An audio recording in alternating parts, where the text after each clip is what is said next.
Hello, this is Mrs. Ward, and I'm going to go over the 4.3 right triangle trig, part B classwork.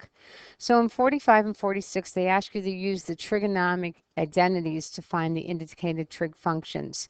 So I'm going to do this. I might not necessarily do all these in order, but I'm going to do them as I see them. So not as I see them, but as I can figure them out. So the first thing they give me is they give me the cosecant of theta is equal to 3. Well, I know the cosecant is a reciprocal of sine. So if the cosecant is 3, the sine is the reciprocal of that. So instead of 3 over 1, the sine will be 1 over 3. So the sine is going to be 1/3. Then it tells me, then it wants the cosine. And I have two ways that I can find the cosine in this particular problem.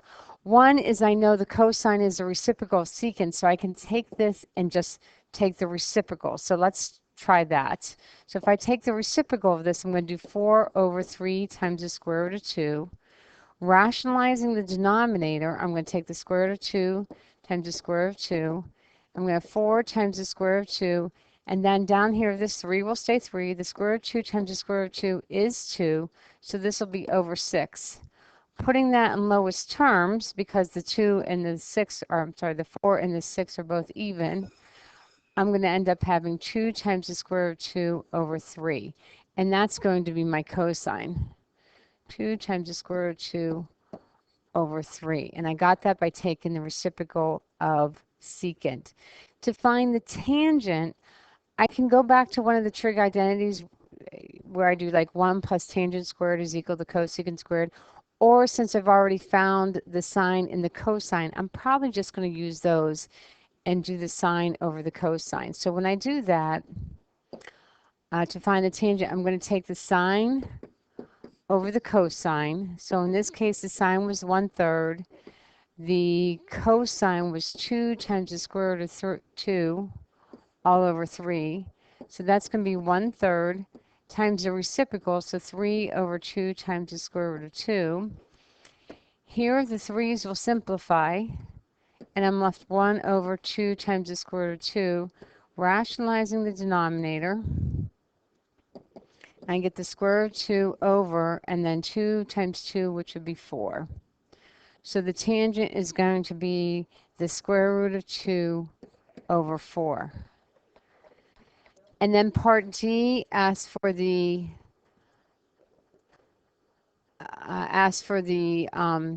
secant of 90 minus theta. So I'm going to write that down here. So D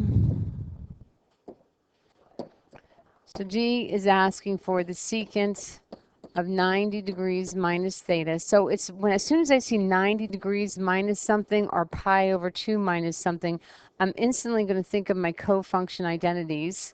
So I'm going to look on my sheet for my cofunction identities, and somewhere you should have that the secant of 90 minus theta is equal to the cosecant of theta. So this secant is just going to be cosecant, which I believe was 3. So D is just going to be 3. So as soon as you see 90 degrees minus theta or pi over 2 minus theta, you're going to look up at one of your cofunction identities because that's what it's asking for. Okay, let's do number 46. Number 46, they give you the secant is equal to 1/5. I'm going to start with that. I know the secant is a reciprocal of cosine. So if the secant is 1/5, the cosine will be 1 over that, or just 1/5. I'm going to write that a little bit nicer. I just took the reciprocal of secant to get cosine, because 1 over secant is equal to cosine. That's where I got that. Put my theta in. All right, B wants the cotangent of theta. That's a B. Wants the cotangent of theta, and I know the cotangent is 1 over the tangent of theta, and they gave me the tangent of theta. So I'm going to find the cotangent, I'm going to take 1 over 2 times the square root of 6. Have to rationalize my denominator, so I'm going to multiply by the square root of 6 over the square root of 6. When I do that, I get the square root of 6 over this 2 stays 2. Square root of 6 times the square root of 6 is 6. So this will be over 12. So I have the square root of 6 over 12. I cannot simplify it any further because anything underneath a radical sign cannot be simplified with something not underneath a radical sign. So the cotangent of theta is just simply going to be the square root of 6 over 12. Then part C, they want the cotangent of 90 degrees minus theta. And then remember that the cotangent, again, cofunction identity, because I have that 90 minus theta, is equal to the tangent of theta. That should just be on your cofunction identity. And we know that the tangent of theta is going to be 2 times the square root of 6 because they gave that to me. That's up there. And the last one, D, they want the sine of theta. Well, to find the sine of theta, I don't have its reciprocal. So what I'm probably, I have two ways to do it. I think the easiest way is going to go to the Pythagorean identity of sine squared theta plus cosine squared theta is equal to 1. To me, that was the easiest way to do it. So I'm going to say sine squared theta plus cosine, which is 1/5. So I'm going to have 1/5 squared is equal to 1. So this will be sine squared theta plus, and then when I square that, I'm going to get 1 over 25 is equal to 1. I'm going to subtract 1/25 from both sides. So when I do that, when I subtract this 1/25, I'm going to think of this one as 25 over 25 because that is 1. So I'm going to end up with sine squared theta is equal to 24 over 25. Now I have to take the square root of both sides. Square root, square root. Remember, when I take a square root of a fraction, I'm going to take the square root of 24 over the square root of 25. Well, the square root of 25 is easy. That's 5. When I think of the square root of 24, I'm thinking of the perfect squares, which is 4 times 6. The square root of 4 is 2, so this will be 2 times the square root of 6, and that will be my sine. I could have done it another way. I could have, if I wanted to, I could have said, well, tangent of theta is equal to sine over cosine of theta. And I could have substituted in the tangent, which is 2 times the square root of 6, and then the sine of theta, and then the cosine is 1/5. And I could have done it that way. And when I do that, I'm still going to end up with, because I'm going to multiply both sides by 5, or 1/5. And when I do that, I get 2 square roots of 6 over 5 is equal to sine of theta. So either way is going to give you the same answer. So I hope that helps for that too. So let's go on. So the next one is using the trig identities to transform one side of the equation into the other side of the equation. And then this 0, theta is between 0 and pi over 2, just tells me when I'm looking at my unit circle, 0 to pi over 2, everything that's happening is going to happen in the first quadrant, which means that my sine, my cosine, my tangent, all those values are going to be positive. So when I do this, remember, you can work on the left side, you can work on the right side. You just can't add, subtract, multiply, or divide anything on both sides. So the way I like to think of it is I like to think that I have this wall, this wall where the equal sign is, and I can't do anything that crosses that wall. So you're either on the left side, you're on the right side, but you cannot transfer anything back and forth. So when I have one like 50 where I'm not adding or subtracting anything, my default practice is always to change everything in terms of sine and cosine. So I'm going to think of cosecant as 1 over sine. I'm going to think of the tangent of the sine over cosine. And I could just work on the left side because this one's pretty simple. Here I'm going to notice that the sines will simplify and I'm left with 1 over cosine theta. And then 1 over cosine theta is the secant of theta. So then I'll have secant of theta is equal to secant of theta. And I could have written secant of theta at each one of these points. I could have, while I was working on this, I could have I could have at any point over here made this 1 over cosine theta, and then I would have been done at this step because the left side would have looked like the right side. It doesn't matter how you do it. Again, you have that line, that equal sign is a line that you cannot cross. So you cannot transfer anything back and forth. So 52, I'm going to do the same thing. Since I'm multiplying and I don't have any addition or subtraction, I'm going to change everything in terms of sine and cosine. So the cotangent is cosine of theta over sine of theta. The sine of theta is just going to stay the sine of theta, but to make it easier for myself, I'm going to write the sine of theta over 1 so I can see what levels I'm dealing with. And then this is equal to the cosine of theta. That's already the cosine, so I'm going to leave it. I can see that the sines will simplify, and when the sines simplify, I'm left with cosine of theta over 1, which would just be cosine theta, is equal to cosine of theta. And I'm done. The left side looks like the right side, and I am happy. Doing 55. This one's slightly trickier because I am adding something. So I may want to work on both sides, but we'll see how it goes. So here's my line. When I have two fractions that I'm trying to add, I remember that I have to have a common denominator. Even though these aren't numbers and they're trig functions, that policy still applies. So I'm going to have a common denominator. So since I have cosine and sine, my common denominator is going to be cosine of theta times sine of theta. That's going to be my lowest common denominator. In order to achieve that, I am going to have to take this fraction that has a denominator of cosine, and I'm going to have to multiply it by sine of theta. If I multiply the denominator by sine of theta, I have to multiply the numerator by sine of theta. So sine of theta times sine of theta will be sine squared theta. And then the denominator will be sine times cosine, sine times cosine. It doesn't matter the order that I write those in. On the other fraction, I already have sine, but I want to be sine times cosine, so I'm going to multiply this by cosine theta. If I multiply the denominator by cosine theta, I have to multiply the numerator by cosine theta. So when I do that, I'm going to have cosine times cosine, which will be cosine squared theta. And then I'm going to remember to write this plus sign in between because it's there. What I could do on the other side of the equation is I could say, well, cosecant is 1 over sine theta times secant, which is 1 over cosine theta. On the left side, going back to the left side, again, didn't add or subtract anything to both sides, so I'm allowed to do this as long as I'm working one side separate from the other.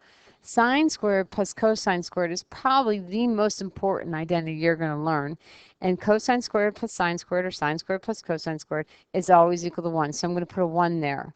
And that'll be 1 over cosine theta times sine theta. Again, I'm trying to make the left side look like the right side. I basically have that.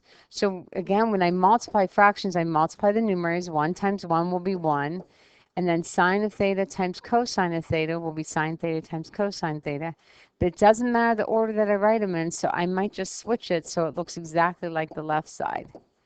And now I've shown the left side to look like the right side. Again, nothing was added, subtracted, multiplied, or divided over that equal sign or over that line. So I've solved the left side, I simplified the left side, I simplified the right side, but I didn't do anything to both sides of the equation. Okay, in exercises 63 through 68 says to find the value of theta in degrees between 0 and 90 degrees and radians between 0 and pi over 2 without using your calculator. As soon as you see without using your calculator, that means you're going back to your old friend, the unit circle. All this is telling me between 0 and pi over 2 and 0 and 90 is I am just restricting myself to this first quadrant. I'm not looking at anything else on that unit circle except for the first quadrant. So 64A wants to know when the cosine is equal to the square root of 2 over 2. So remember my ordered pair goes cosine, sine. So now I want to know when the cosine is equal to the square root of 2 over 2. So when is my x value equal to the square root of 2 over 2? And that happens here. So my angle in degrees is 45 degrees, and my in radians is pi over 4. Now there is another place where the cosine is equal to the square root of 2 over 2, and that happens down here in the fourth quadrant. But since they're limiting me to the first quadrant, I'm only going to give that one answer of 45 degrees and pi over 4. And that is the only correct answer because that is the only answer that is meeting the restrictions of the problem of keeping myself in that first quadrant. Okay, the next one, the tangent, they want to know when the tangent is equal to 1. So remember, the tangent is the sine of theta over cosine of theta. And I want that to be 1. The only way I can get 1 when I divide is that I have to have the same number on top of the same number. So the same number has to be in the numerator and the denominator. And the only place that happens is, again, at that's 45 degrees and pi over 4. And if you did what I asked you to do a long time ago and somewhere out here you wrote the tangent is equal to 1, you would have had that already. So looking at 65, it wants the secant to be 2. Well, the problem is on my unit circle, I'm just given cosine and sine.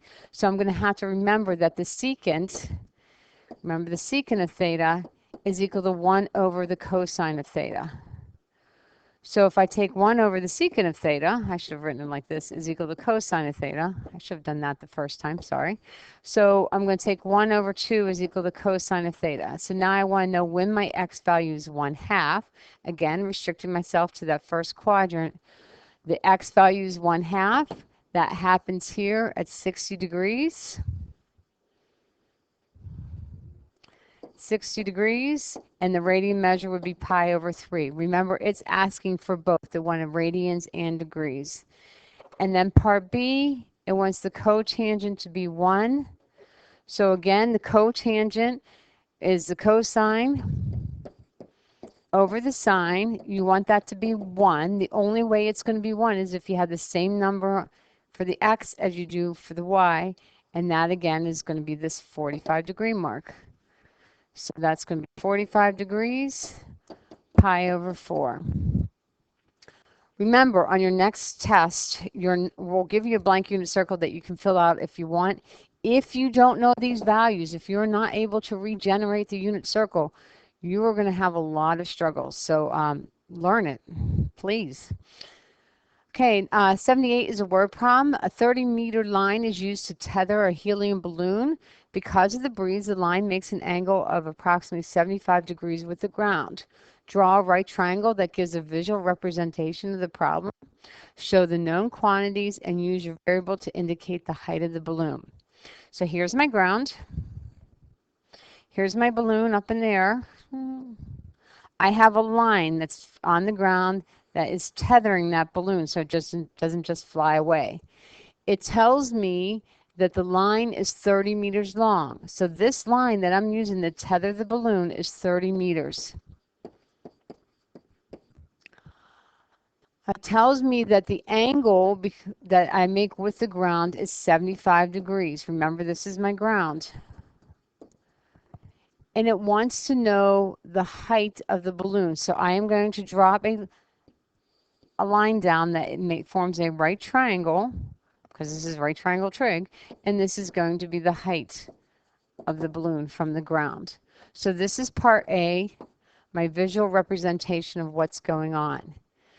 Part B says use a trigonomic function to write an equation involving the unknown. So my unknown here is this height, which I'm going to call h, x, whatever you want to call it. I'm going to use h.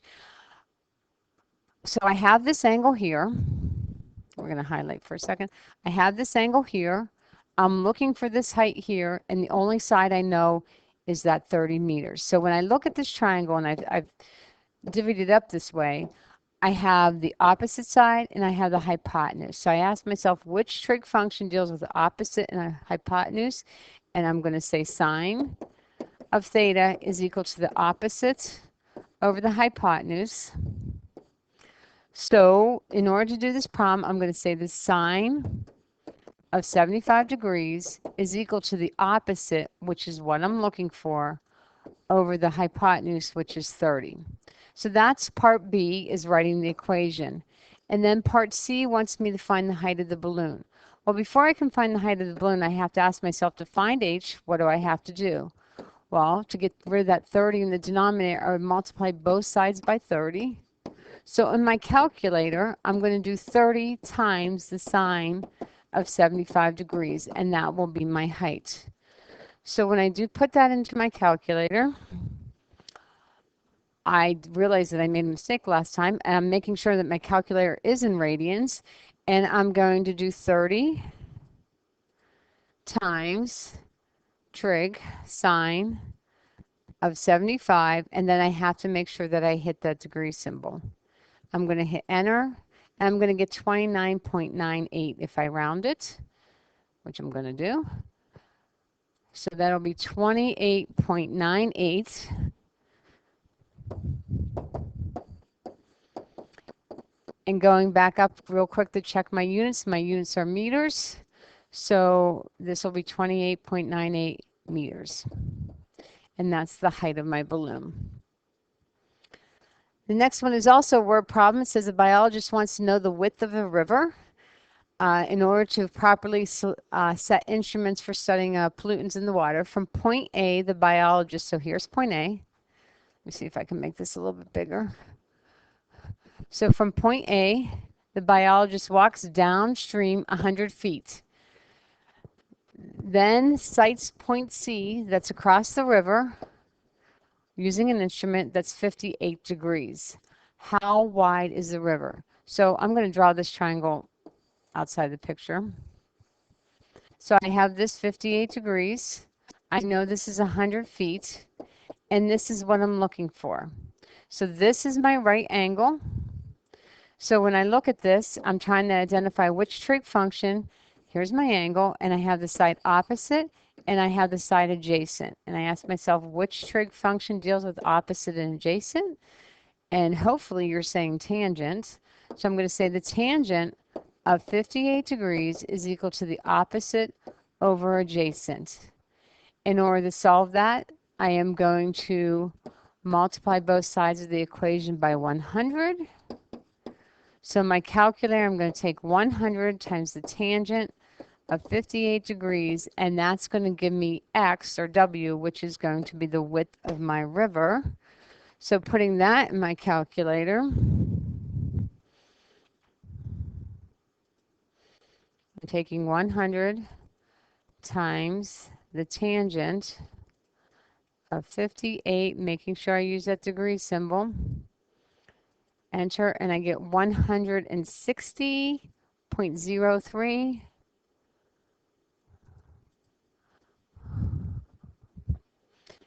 And did they ask me to round to anything? No. I'm going to say 160.03 is equal to x, and this was measured in feet, so these units will also be feet. And that's all the classwork that you had. I hope this helps. If you have any questions, let us know.